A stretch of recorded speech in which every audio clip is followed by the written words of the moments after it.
We're going to do day one. This is the business of e-commerce. This is my favorite day.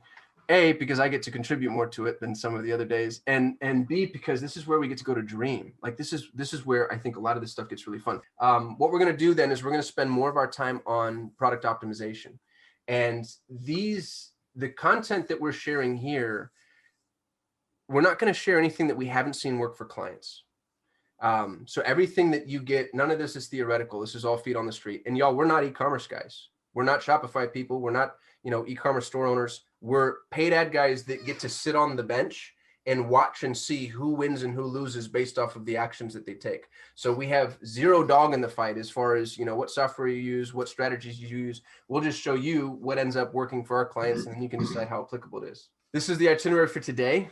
We're going to start with the business of e-commerce. It's business planning. We're going to go over a viability study that's going to depress everybody on this call because it depresses me every time we do it. But it's really super helpful and important. And there's saves you a lot of money. Yeah, saves you a lot of money, and there's silver lining to it. It's not like a complete catastrophic, like, oh my goodness, this is never going to work. It just kind of gives you a sense as to how competitive the market and the ecosystem is. If you happen to be doing this professionally, who here is an agency? Who's going to do this for other people?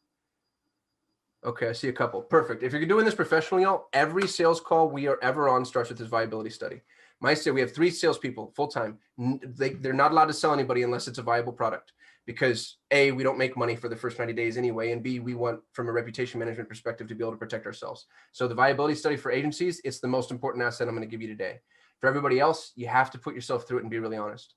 We're going to walk through your offer design. Some of this might get a little academic. It depends on your tastes for this type of thing. I sort of love it. But some folks might, if you glaze over, tune out, go turn on Netflix, that's perfectly fine. I think it's important. I'll share a little bit about choosing a product or niche.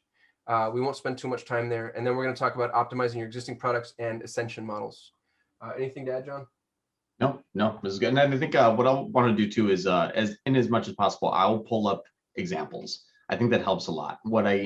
One thing that I've always hated about taking any sort of, classes or courses is there's a lot of speaking that goes on as theoretical. I would like to show examples.